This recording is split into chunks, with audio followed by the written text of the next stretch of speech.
इनमें से हर बंदा जिम्मेदार है, रिस्पॉन्सिबल है अपनी अपनी हैसियत से। यहाँ जितने भी बैठे हैं वो अपने घर के भाई है तो भाई की जिम्मेदारी क्या है, बाप है तो बाप की जिम्मेदारी क्या है, शौहर है तो शौहर की जिम्मेदारी क्या है।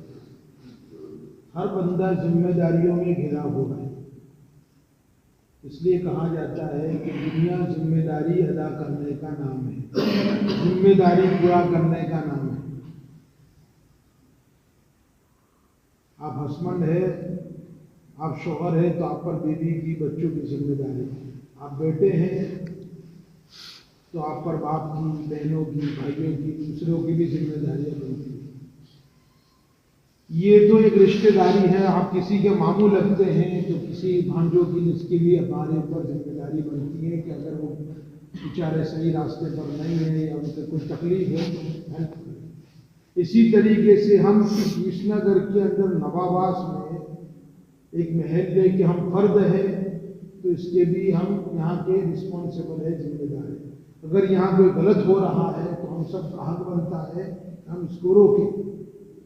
कोई तकलीफ में है, मुसीबत में है तो उसकी मुसीबत की हम परेशानी को दूर करें।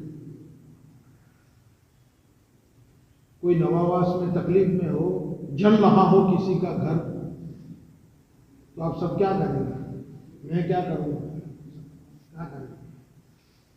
सीधा सीधा प्रश्न है, हम क्या करेंगे? हम सब के सब दौड़ेंगे और उसके घर में पानी छिड़कने की, कहीं से किसी तरीके से भी सब अपने अपने एतबार से उस आग को बुझाने की कोशिश करेंगे और उसमें जो बंदे घेरे हुए हैं किसी भी तरीके से निकाल कर बाहर लाने की कोशिश करेंगे। भाइयों दोस्तों, ऐसी बंदे पर एक इंसान जो जिंदगी गुजारता है उसको हर तरफ से उसकी जिम्मेदारी, बहुत सारी जिम्मेदारियों में जुटा हुआ है। और बंदा रोजाना जो रूटीन लाइफ गुजारता है ना, उसको पता नहीं होता लेकिन वो जिम्मेदारियों को पूरा करने लगा है।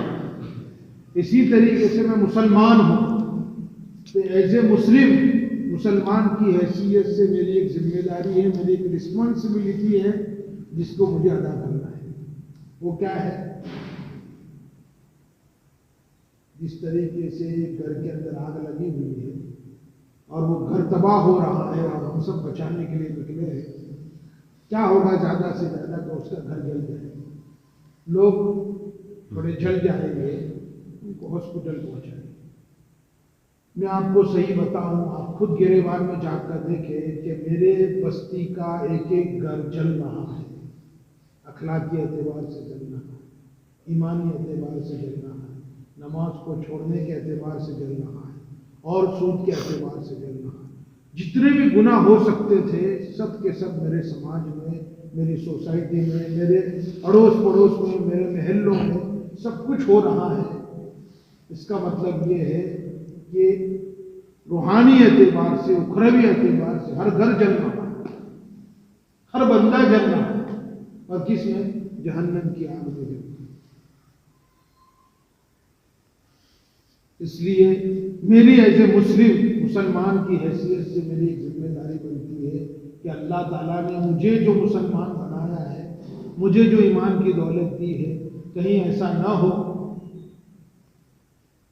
हम भी अगर अपनी जिम्मेदारी अदा नहीं करेंगे तो एक वक्त आ जाएगा कि हम सब के सब बर्बाद और तबाह हो बर्बाद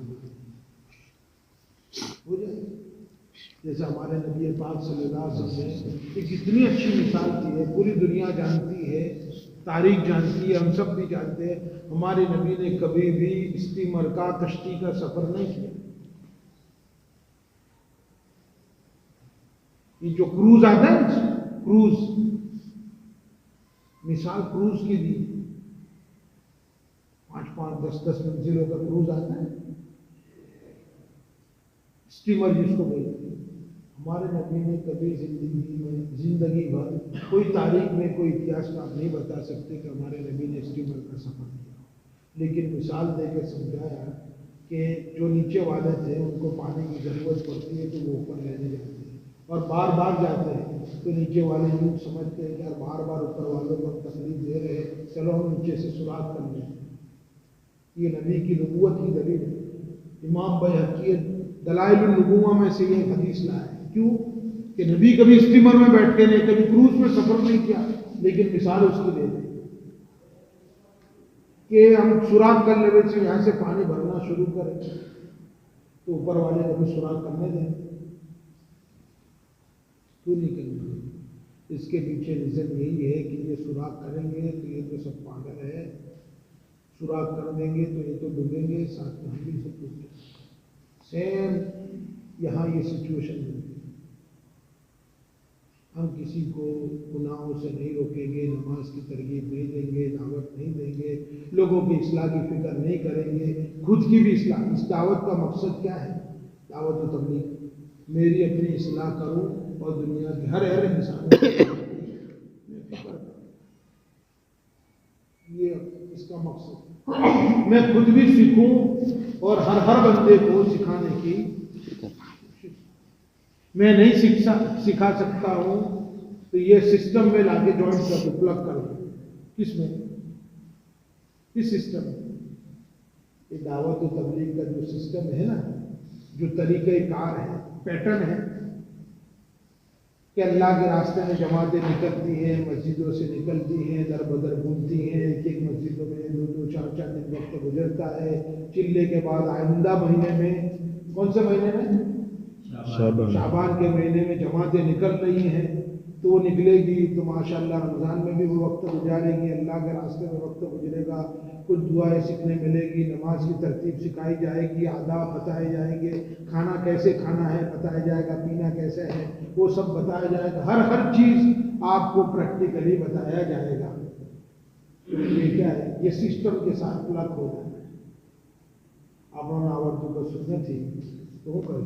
શીખવા જઈશું કોઈ મદરસામાં, આ જમાત સાથે જોઈન્ટ થઈ ગયો, હોશિયાર થઈ જશું, બધાને બોલતો આવડતું નથી, જમાત સાથે જોઈન્ટ થઈ ગયા તો મેમ્બરો પર જોરદાર મનસાબો કરતે, જોરદાર તકરીર કરતા થઈ ગયા ને, કશું જ આવડતું નથી। જો હારું જમાતમાં ગયા ને,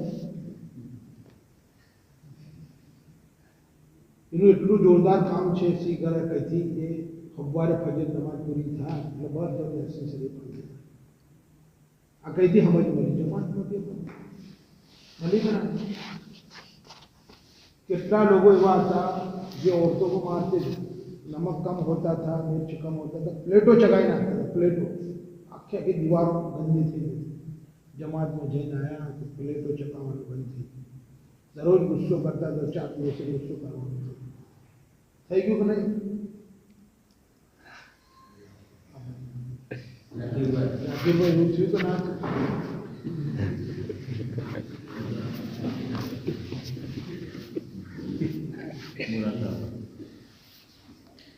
બધા ટેડા હતા, ખરેખર 100% ટેડા। ગુસ્સો તો એવો આવતો હતો કે હાથે લઈને ખાવા નહોતા ખાતા, કસમ ખુદાને કહું છું, સીધા થઈ ગયા બધા। કોને સીધા કરે? સિસ્ટમ દાવત તબલીગ। મારા બાપા કોઈ દાડો હાથે લઈને ખાતા નહોતા, મારી માં હોય તો જ ખાય, ને ખાય બધા બાપોને ખબર છે બધાને। પણ જમાતમાં એક વખત નીકળે, છેલ્લા 4 મહિના જો લગાવી લે ને, ખરેખર સુધરી જાય માણસ બનતો। અને અલ્લાહ પાકા જે કોમ આપેલું છે ખરેખર એની આપણાને કદર નથી। एक मर्तबा किसी न किसी का बाप का भाई बिगड़ा हुआ है, कसम खुदा की, उसको 4 महीने की जमात में चिल्लो में फर्क नहीं पड़ा, ये तो वो ऐसे थोड़ी बार में पाछा आई गई। 4 महीना में जो मोकलिया, जो भाई बगड़ेलो हसे, बाप बगड़ेलो सुधरी थी कंप्लीट 20% 30% तक शाइन मांगी थी, ग्लेड चढ़ी थी। अरे इंशाअल्लाह एवो ग्लेड चढ़से ने 20% 30% तो मरते दम सुधी नहीं होता। અમારે બધા તો મદ્રેસામાં એ બધા પડ્યા, મદ્રેસામાં બધું ટાઈમ ટેબલ નથી મળી શકે। 11 વાગે એટલે દસ્તરખાન તૈયાર હોય, જમાતમાં ગયા એટલે ખાવા બનાવવાની વાત આવી ને પ્લેટો ધોવાની વાત આવી ને બધું જ કરવાનું। એટલા માટે મોસામાં માટે બોલે सीधू थे। भाई दोस्तों सही बात यही है कि अल्लाह के रास्ते में निकल कर खाली ईमान नहीं सीखने मिलता। मैं तो ना गलता, खाली ईमान नहीं, बंदे को जिंदगी गुजारने का पूरा सलीका सिखाया जाता है कि बहरी आती केवी રીતે રહેવાનું, છોકરો આથી કેવી રીતે રહેવાનું, माँ बाप आती केवी રીતે રહેવાનું, समाज में केवी રીતે રહેવાનું, बात करना कैसे होता है। एक जगह में जमात में चिल्लो मारो, तो मैंने बात करते करते उसके गाड़ी में हाथ डाल दिया। मैंने कहा हाथ हटाओ, हाथ हटाओ, तुम दूर रहे बात कर। मैं सही बोलता हूँ आपको, मैं मजमून भूल गया क्या बोल रहा हूँ, मजमून भूल गया, उसको क्या समझा।